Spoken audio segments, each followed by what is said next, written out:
नमस्कार। आप सभी का कहानी संग्रह में स्वागत है। आज हम जिस पुस्तक का वाचन करने वाले हैं वह है प्रेमचंद की लोकप्रिय कहानियां।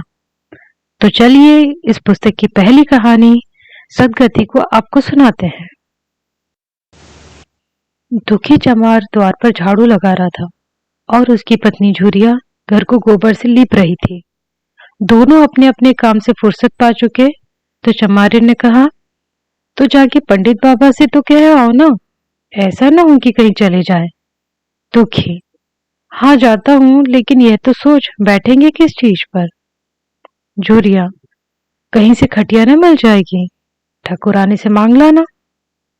दुखी, तू तो कभी कभी ऐसी बात कह देती है कि देह जल जाती है। ठकुराने वाले मुझे खटिया देंगे? आग तक तो घर से निकलती नहीं, खटिया देंगे? के थोने में जाकर एक लोटा पानी मांगू तो ना मिले, भला खटिया कौन देगा? हमारे उपले से ठे भूसा लकड़ी थोड़ी है कि जो चाहे उठा ले जाए। ला, अपनी खटोली धोकर रख दे, गर्मी के तो दिन है, उनके आते आते सूख जाएगी। झुरिया, वह हमारी खटोली पर बैठेंगे नहीं, देखते नहीं कितने नेम धर्म में रहते हैं। दुखी ने जरा चिंतित होकर कहा, हाँ यह बात तो है, महुए के पत्ते तोड़कर एक पत्तल बना लूं तो ठीक हो जाए। पत्तल में बड़े बड़े आदमी खाते हैं, वो पवित्र है, तो ला डंडा पत्ते तोड़ लूं। झुरिया, पत्तल मैं बना लूंगी, तुम जाओ, लेकिन हाँ उन्हें सीधा भी तो देना होगा, अपनी थाली में रख दो। दुखी, कहीं ऐसा गजब ना करना, नहीं तो सीधा भी जाए और थाली भी फूटे। बाबा थाली उठाकर पटक देंगे, उनको बड़ी जल्दी क्रोध चढ़ जाता है। क्रोध में पंडिताइन तक को तो छोड़ते नहीं। लड़के को ऐसा पीटा कि आज तक टूटा हाथ लिए फिरता है। पत्तल में सीधा ना देना, हाँ तू मत छूना। झूरी कोड़ की लड़की को लेकर शाह की दुकान से सब चीजें ले आना, सीधा भरपूर हो, सेर भर आटा, आधा सेर चावल, पाव भर दाल, आधा पाव घी, नून, हल्दी। पत्तल में एक किनारे 4 आने पैसे भी रख देना। गोंड की लड़की ना मिले तो भुर्जिन के हाथ पर जोड़ कर ले जाना, पर तू कुछ मत छूना, ये तो गजब हो जाएगा। इन बातों की ताकीद करके दुखी ने लकड़ी उठाई और घास का एक बड़ा सा गट्ठा लेकर पंडित जी से अर्ज करने चला। खाली हाथ बाबा जी की सेवा में कैसे जाता? नजराने के लिए उसके पास घास के सिवाय और था ही क्या? उसे खाली हाथ देखकर तो बाबा दूर से ही धुतकार देते।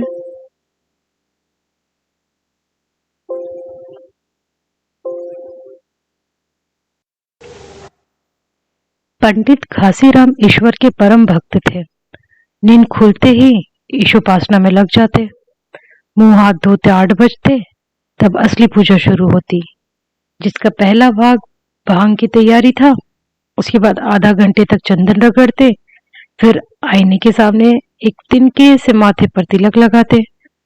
चंदन की 2 रेखाओं के बीच में लाल रोरी की बिंदी होती थी। फिर छाती पर, बाहों पर चंदन की गोल गोल मुद्रिकाएं बनाते। फिर ठाकुर जी की मूर्ति निकालकर उसे नहलाते, चंदन लगाते, फूल चढ़ाते, आरती करते, घंटी बजाते। 10 बजते बजते वह पूजन से उठते और भांग छान कर बाहर आते। तब तक 2-4 जजमान द्वार पर आ जाते। ईशोपासना का तत्काल फल मिल जाता। यही उनकी खेती थी। आज वह पूजन गृह से निकले तो देखा दुखी चमार घास का गट्ठा लिए बैठा है। दुखी उन्हें देखते ही उठ खड़ा हुआ और उन्हें साष्टांग दंडवत करके हाथ बांधकर खड़ा हुआ। वह तेजस्वी मूर्ति देखकर उसका हृदय श्रद्धा से परिपूर्ण हो गया। कितनी दिव्य मूर्ति थी। छोटा सा गोल मटोला आदमी, चिकना सिर, फूले गाल, ब्रह्म तेज से प्रदीप्त आंखें, रोरी और चंदन देवताओं की प्रतिभा प्रदान कर रही थी। दुखी को देखकर श्रीमुख से बोले, आज कैसे चला रे दुखिया? दुखी ने सिर झुकाकर कहा, बिटिया की सगाई कर रहा हूं महाराज, कुछ शायद सगुन विचारना है, कब मर्जी होगी। घासी, आज मुझे छुट्टी नहीं, हाँ सांझ तक आ जाऊंगा। दुखी, नहीं महाराज, जल्दी मर्जी हो जाए, सब सामान ठीक कराया हूं, यह घास कहाँ रख दूं? घासी, इस गाय के सामने डाल दे और जरा झाड़ू लेकर द्वार तो साफ कर दे। यह बैठक भी कई दिन से लीपी नहीं गई, इसे भी गोबर से लीप दे। तब तक मैं भोजन कर लूं, फिर जरा आराम करके चलूंगा। हाँ, ये लकड़ी चीर देना। खलिहान में 4 खंची भूसा पड़ा है, उसे भी उठा लाना और भूसोल में रख देना। दुखी फौरन हुक्म को तालीम करने लगा। द्वार पर झाड़ू लगाई, बैठक को गोबर से लीपा। तब तक 12 बज गए। पंडित जी भोजन करने चले गए। दुखी ने सुबह से कुछ नहीं खाया था। उसे भी जोर से भूख लगी, पर वहां खाने को क्या धरा था। घर यहाँ से मील भर था, वहां खाने चला जाए तो पंडित जी बिगड़ जाए। बेचारे ने भूख दबाई और लकड़ी फाड़ने लगा। लकड़ी की मोटी सी गांठ थी, जिस पर पहले कितने ही भक्तों ने अपना जोर आजमा लिया था। वह उसी दमखम के साथ लोहे से लोहा लेने के लिए तैयार थी। दुखी घास छिलकर बाजार ले जाता था, लकड़ी चीरने का उसे अभ्यास न था। घास उसके खुरपे के सामने सिर झुका देती थी, लेकिन यहाँ कस कस कर कुल्हाड़ी का भरपूर हाथ लगाता और उस गांठ पर निशान तक न पड़ता था। कुल्हाड़ी उलट जाती, पसीने में तर था, हाफता था, थक कर बैठ जाता था, फिर उठता था, आंखें तले अंधेरा हो जाता था। तितलियां उड़ रही थी, फिर भी अपना काम किए जाता था। सिर में चक्कर आ रहे थे। अगर एक चिलम मिल जाती तो तंबाकू पीने को मिल जाती तो शायद कुछ ताकत आती। उसने सोचा, यहाँ चीलम और तंबाकू कहाँ मिलेगी? ब्राह्मणों का तो पूरा गांव है।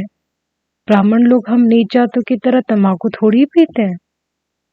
सहसा उसे याद आया कि गांव में कौन रहता है, उसके यहाँ जरूर तिलम तंबाकू होगी। तुरंत उसके घर दौड़ा। खैर, मेहनत सफल हुई। उसने तंबाकू भी दी और चिलम भी, पर आग वहां न थी। दुखी ने कहा, आग की चिंता न करो भाई, मैं आता हूँ, पंडित जी के घर से मांग लूंगा, वहां तो अभी रसोई बन रही थी। यह कहता हुआ वह दोनों चीजें लेकर चला आया और पंडित जी के घर में पराठे के द्वार पर खड़ा होकर बोला, मालिक, नजीक आग मिल जाए तो चिलम पी ले। पंडित जी भोजन कर रहे थे। पंडिताइन ने पूछा, यह कौन आदमी आग मांग रहा है? पंडित, अरे वही ससुरा दुखिया चमार है, कहा है थोड़ी सी लकड़ी चीर दे, आग तो है, दे दो। पंडिताइन ने बहवे चढ़ाकर कहा, तुम्हें तो जैसे पोथी पत्रों के फेर में धर्म कर्म की किसी बात की सुधी ही नहीं रही। चमार हो, धोबी हो, मुंह उठाए घर में चला है। हिंदू का घर ना हुआ कोई सराय हो गया। कह दो दाढ़ी जार से चला जाए, नहीं तो इस लुआठी से मुंह झुलसूंगी। आग मांगने चले हैं। पंडित जी ने उन्हें समझाकर कहा, भीतर आ गया तो क्या हुआ, तुम्हारी कोई चीज तो नहीं छुई। धरती पवित्र है, जरा सी आग क्यों नहीं दे देती? काम तो हमारा ही कर रहा है।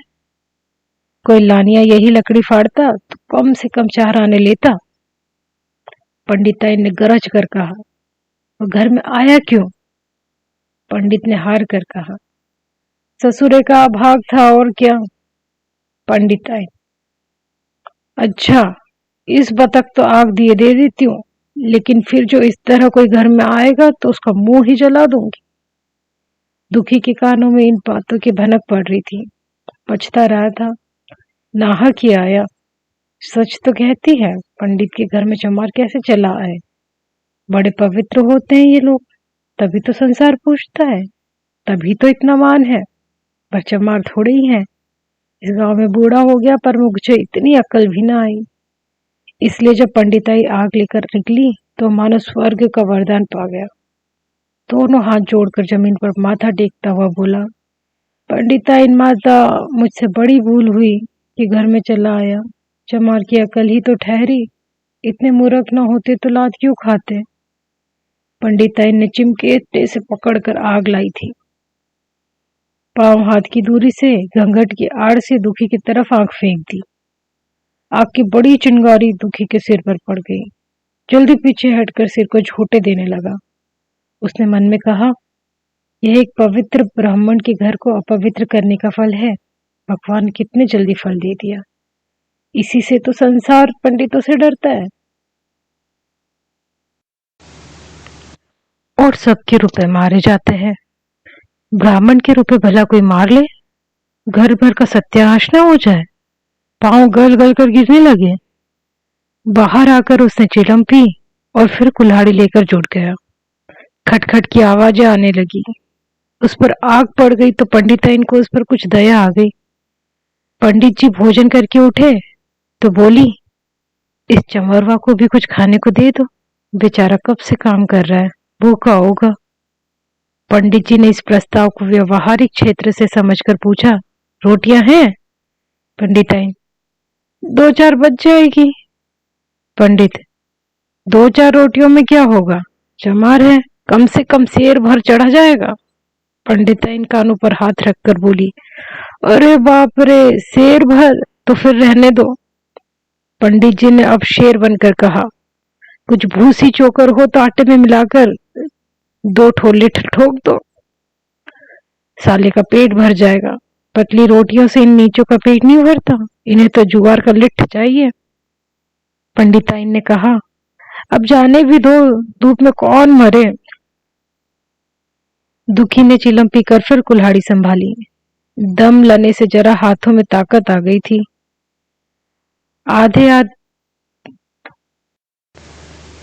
आधा घंटे तक फिर कुल्हाड़ी चलाता रहा।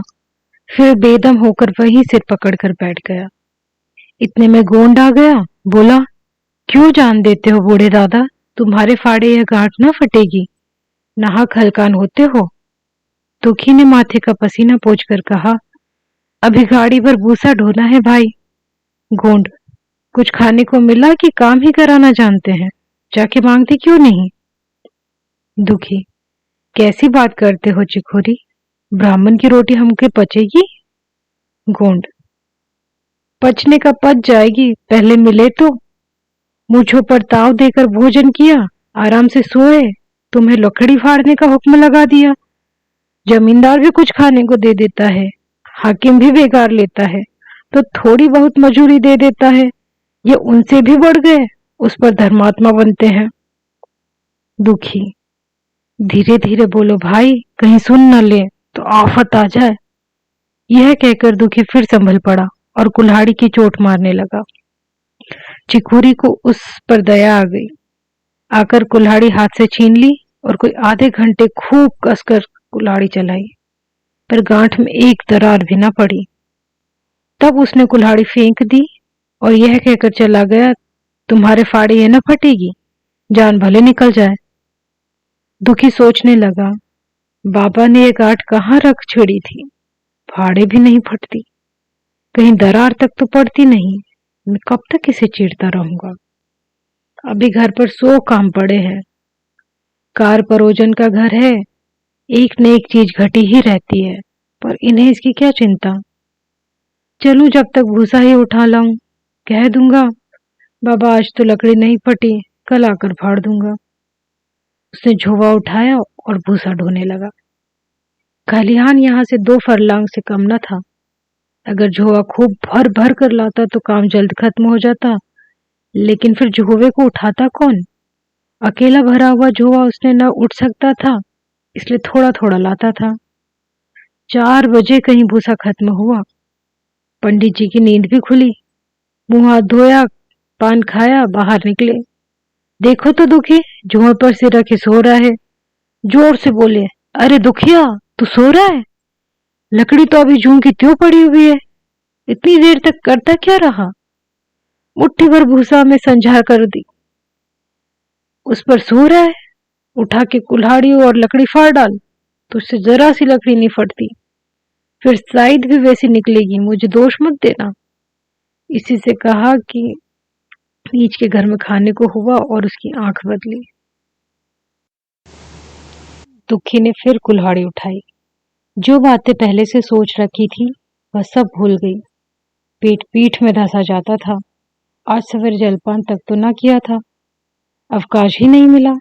उठना भी पहाड़ मालूम होता था, जी डूबा जाता था, पर दिल को समझाकर उठा, पंडित है, कहीं साइड ठीक न विचारे तो फिर सत्यानाश ही हो जाए। जब ही तो सार में इतना मान है, साइड ही का तो सब खेल है, जिसे चाहे बिगाड़ दे।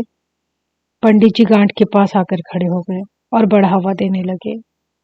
हाँ, मार कस के, और मार, कस के मार, अबे जोर से मार। तेरे हाथ में दम नहीं है क्या? लगा कस के, खड़ा सोचने क्या लगता है? हाँ, बस बस, फटा ही, दे उसी दरार में दे। दुखी अपने होश में न था। न जाने कौन सी गुप्त शक्ति उसके हाथों को चला रही थी। वह थकान, भूख, कमजोरी सब मानो भाग गई थी। उसने अपने बाहुबल पर स्वयं आश्चर्य हो रहा था।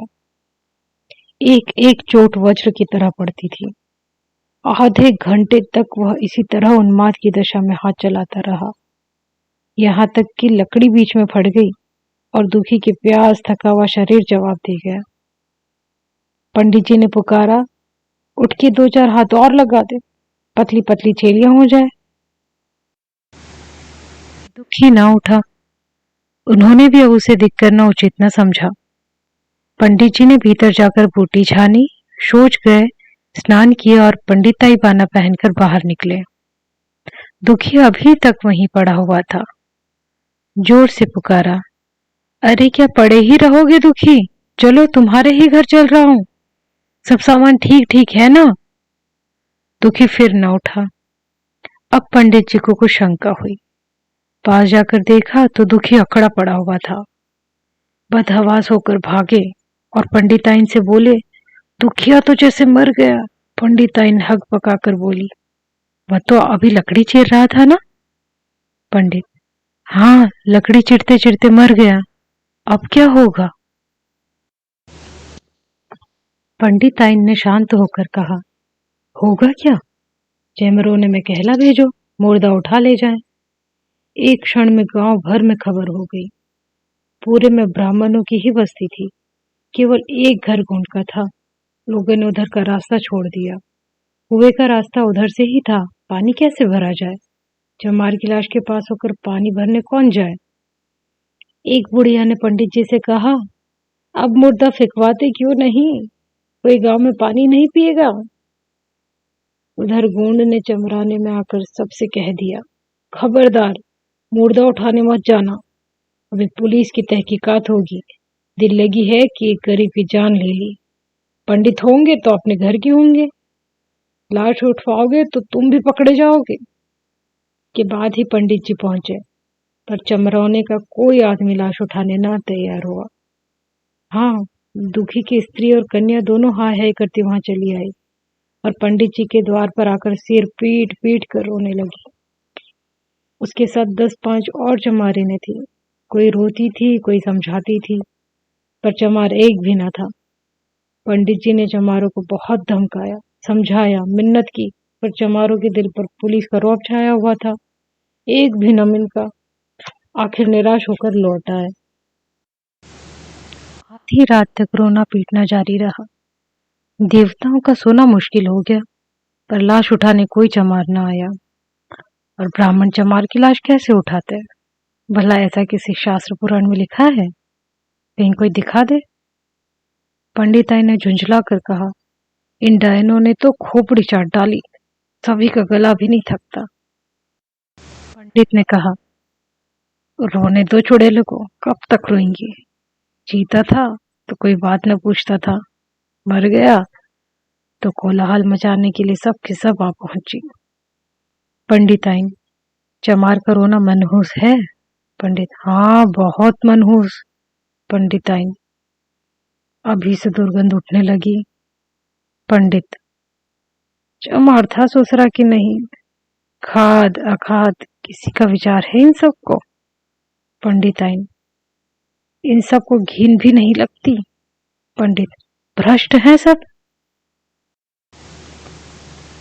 रात तो किसी तरह कटी, मगर सवेरे भी कोई चमार न आया। चमारी ने भी रो पीट कर चली गई। दुर्गंध कुछ कुछ फैलने लगी।